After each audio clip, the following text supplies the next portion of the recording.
신명기 10장. 그때 여호와께서 내게 이르시기를 너는 처음과 같은 두 돌판을 다듬어 가지고 산에 올라 내게로 나오고 또 나무개 하나를 만들라. 내가 깨뜨린 처음 판에 쓴 말을 내가 그 판에 쓰리니 너는 그것을 그 궤에 넣으라 하시기로 내가 조각목으로 궤를 만들고 처음 것과 같은 돌판 둘을 다듬어 손에 들고 산에 오르매 여호와께서 그 총회 날에 산 위 불 가운데에서 너희에게 이르신 십계명을 처음과 같이 그 판에 쓰시고 그것을 내게 주시기로 내가 돌이켜 산에서 내려와서 여호와께서 내게 명령하신 대로 그 판을 내가 만든 궤에 넣었더니 지금까지 있느니라. 이스라엘 자손이 브에롯 브네야 아간에서 길을 떠나 모세라에 이르러 아론이 거기서 죽어 장사되었고 그의 아들 엘르아살이 그를 이어 제사장의 직임을 행하였으며 또 거기를 떠나 굿고다에 이르고 굿고다를 떠나 욥바다에 이른즉 그 땅에는 시내가 많았으며 그때 여호와께서 레위 지파를 구별하여 여호와의 언약궤를 매게 하며 여호와 앞에 서서 그를 섬기며 또 여호와의 이름으로 축복하게 하셨으니 그 일은 오늘까지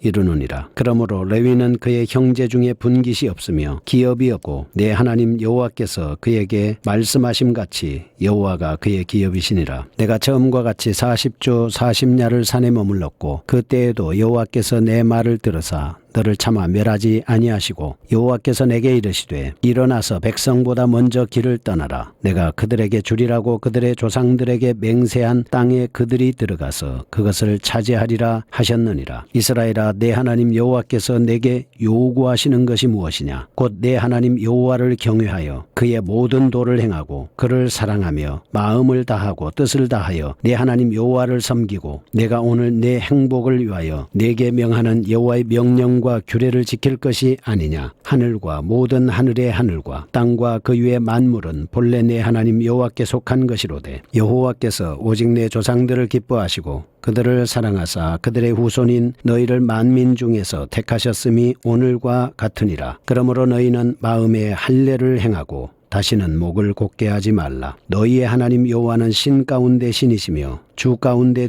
주시오 크고 능하시며 두려우신 하나님이시라. 사람을 외모로 보지 아니하시며 뇌물을 받지 아니하시고 고아와 과부를 위하여 정의를 행하시며 나그네를 사랑하여 그에게 떡과 옷을 주시나니 너희는 나그네를 사랑하라. 전에 너희도 애굽 땅에서 나그네 되었음이니라. 내 하나님 여호와를 경외하여 그를 섬기며 그에게 의지하고 그의 이름으로 맹세하라. 그는 내 찬송이시요 내 하나님이시라. 내 눈으로 본 이같이 크고 두려운 일을 너를 위하여 행하셨느니라. 애굽에 내려간 내 조상들이 겨우 70인이었으나 이제는 내 하나님 여호와께서 너를 하늘의 별같이 많게 하셨느니라. 아멘. 신명기 10장 말씀입니다. 회복되는 하나님의 언약에 대해서 말씀하고 있습니다. 신명기 9장에서는 하나님께서 이스라엘 백성들이 가나안 땅을 정복한 후에 결코 자만심과 교만한 마음을 가져서는 안 된다 하는 의미로 금송아지 우상숭배 사건을 들어서 설명을 해 주었습니다. 금송아지 우상숭배 사건은 모세가 시내산에 올라갔을 때 아론에게 나온 그들이 금물을 가지고 금송아지로 만들어서 이것이 우리를 인도할 신이다 라고 했던 그 사건으로 말미암아 3,000명이 재앙을 당하여 죽은 사건을 말합니다. 역사적인 교훈을 들어서 설명한 것이죠. 우상숭배로 파기되었던 하나님의 언약이 다시는 회복되었음을 가르치기 위해서 따라서 하나님의 은혜에 감사한다는 사실을 알려주고 있는 것입니다. 그래서 1절에서 5절 말씀은 모세가 하나님으로부터 새로운 십계명 두 돌판을 받은 사건이 기록이 되어 있습니다. 하나님은 잊지 않으시고 다시 한번 말씀을 주신 겁니다. 6절에서 11절 말씀은 아론의 뒤를 이은 엘르아살의 제사장직 승계 및 성막봉사를 위한 레위 지파의 구별과 금송아지 사건 이후에 이스라엘의 체제 정비에 관한 말씀을 기록하고 있습니다. 12절 이후에 나오는 말씀은 모든 일은 하나님의 은혜로 된 것입니다. 하나님의 뜻이 무엇인지 구별하고 순종하여 살아갈 것을 촉구하는 장면이 나오고 있습니다. 자세히 한번 살펴보도록 하겠습니다. 먼저 1절에서 5절 말씀 십계명 두 돌판에 대한 말씀을 보겠습니다. 그때 여호와께서 내게 이르시기를 너는 처음과 같은 두 돌판을 다듬어 가지고 산에 올라 내게로 나오고 또 나무개 하나를 만들라. 내가 깨뜨린 처음 판에 쓴 말을 내가 그 판에 쓰리니 너는 그것을 그 궤에 넣으라 하시기로.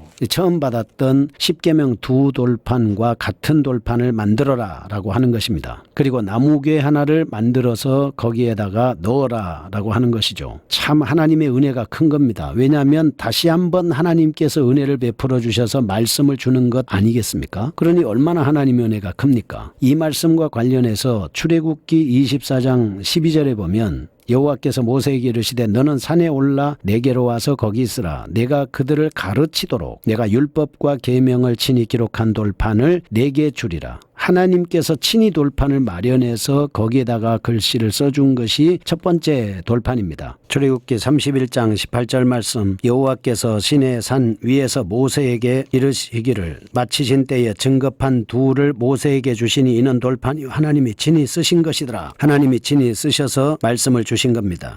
훗날 신명기 4장 13절 말씀을 보시면 여호와께서 그의 언약을 너희에게 반포하시고 너희에게 지키라 명령하셨으니 곧 십계명이며 두 돌판에 친히 쓰신 것이라. 십계명이죠. 그리고 두 돌판에 친히 쓴 겁니다. 신명기 5장 22절 말씀을 보시면 여호와께서 이 모든 말씀을 산 위 불 가운데 구름 가운데 흑암 가운데에서 큰 음성으로 너희 총회에 이르신 후에 더 말씀하지 아니하시고 그것을 두 돌판에 써서 내게 주셨느니라. 신명기 9장 9절 말씀에 보시면 그때에 내가 돌판들 곧 여호와께서 너희와 세우신 언약의 돌판들을 받으려고 산에 올라가서 40주 40야를 산에 머물며 떡도 먹지 아니하고 물도 마시지 아니하였더니 신명기 9장 10절 여호와께서 두 돌판을 내게 주셨나니 그 돌판에 글은 하나님의 손으로 기록하신 것이요 너희 총회 날에 여호와께서 산상 불 가운데에서 너희에게 이르신 말씀이니라. 11절 40주 40야를 지난 후에 여호와께서 내게 돌판 곧 언약의 두 돌판을 주시고 신명기 9장 15절 말씀에 내가 돌이켜 산에서 내려오는데 산에는 불이 붙었고 언약의 두 돌판은 내 두 손에 있었느니라. 그래서 하나님께서 모세에게 직접 친히 쓰셔서 십계명의 말씀을 두 돌판에 주신 겁니다. 첫 번째 돌판을 만드는 과정에서는 전혀 모세가 개입하지 않았습니다. 하나님께서 전부 다 하신 것입니다. 그런데 모세는 하나님과의 만남에서 말씀을 받고 있는 중에 산아래의 백성들이 금송아지를 만들어 신이라고 숭배하는 바람에 하나님께서 보시고 진노하셨습니다. 모세는 하나님의 진노를 대신하듯이 십계명 두 돌판을 깨뜨린 겁니다. 신명기 9장 17절 보시면 내가 그 두 돌판을 내 두 손으로 던져 너희의 목전에서 깨뜨렸노라. 하나님이 친히 돌판을 만드시고 십계명을 기록해 주신 겁니다. 이는 하나님의 진노를 나타내는 것입니다. 그럼에도 불구하고 하나님께서는 아브라함과 하신 약속으로 말미암아 다시금 두 돌판을 깎아오라고 하셔서 말씀을 주십니다. 이제는 모세의 노력이 필요합니다. 모세가 직접 깎아가지고 올라오라고 하셨기 때문입니다. 언약궤 안에 보관되어 있는 십계명 두 돌판은 하나님의 순전성을 믿게 해주는 것입니다. 하나님의 말씀은 우리 마음속에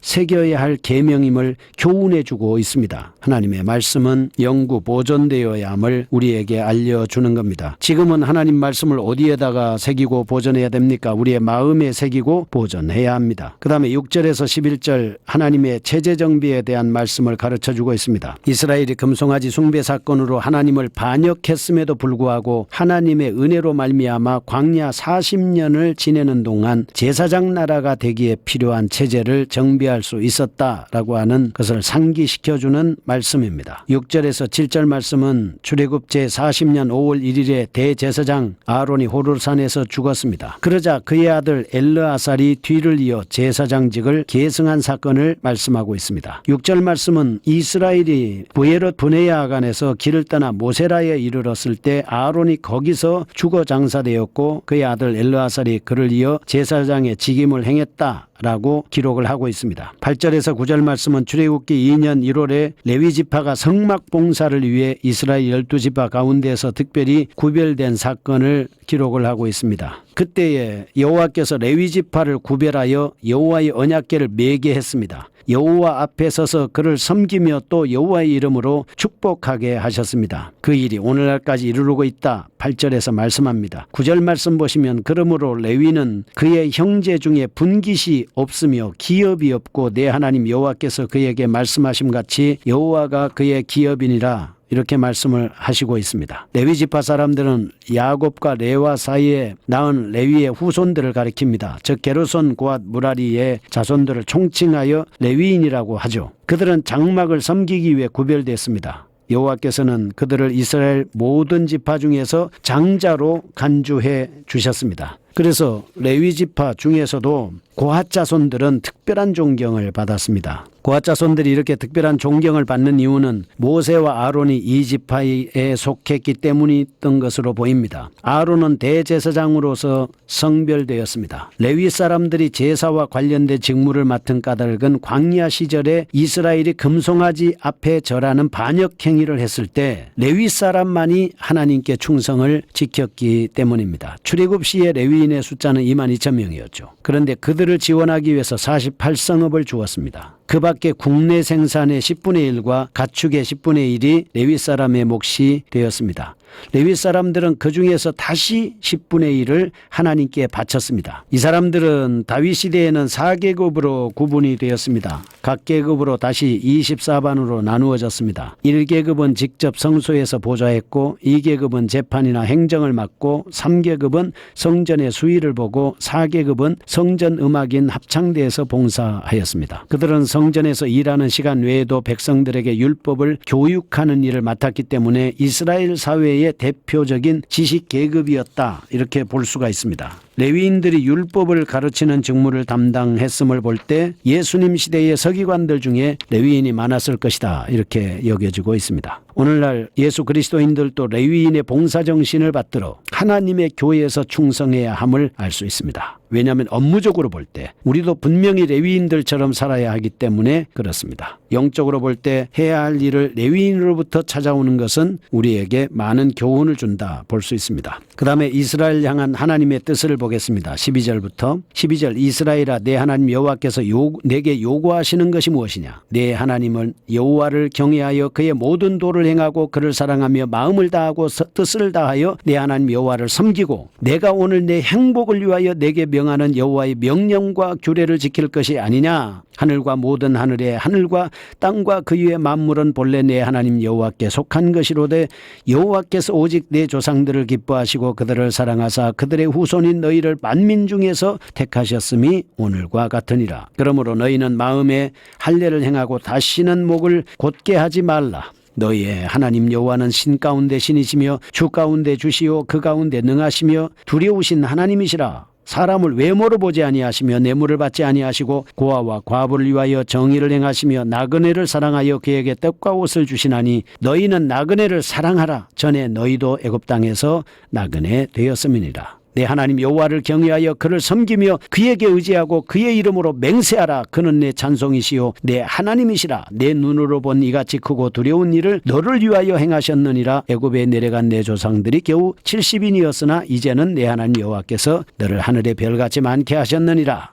이렇게 말씀하셨습니다. 오늘날 우리 성도들도 지난 날을 돌이켜보면서 하나님께로부터 받은 은혜를 깊이 묵상해야 합니다. 그래야 나 자신이 교만에 빠지지 않고 자신을 돌아보면서 윤택한 신앙생활을 해나갈 수 있습니다. 성도가 하나님을 섬기는 것은 의무입니다. 동시에 하나님의 자녀인 우리에게 주어진 특권입니다. 영광입니다. 하나님께서 예수 그리스도의 십자가 보혈로 우리를 죄에서 해방시켜 주셔서 자유를 주시고 하나님의 백성으로 삼아주신 것은 특별한 은혜입니다. 그러므로 우리는 하나님께 충성해야 합니다. 맡은 일에 성실과 최선을 다해야 되고 마지막까지 하나님을 기뻐하며 잘 섬겨야 하는 것입니다. 걸어가신 하나님 아버지 감사합니다. 우리에게도 레위인과 같이 하나님의 성막을 섬겼던 것처럼 하나님의 교회를 충성되게 잘 섬길 수 있는 아름다운 믿음의 마음을 허락하여 주시니 감사합니다. 내게 맡겨진 일에 최선을 다하게 하시고 하나님 앞에 영광과 기쁨을 드릴 수 있는 귀한 성도들이 되게 하여 주시옵소서. 예수님의 이름으로 기도합니다. 아멘.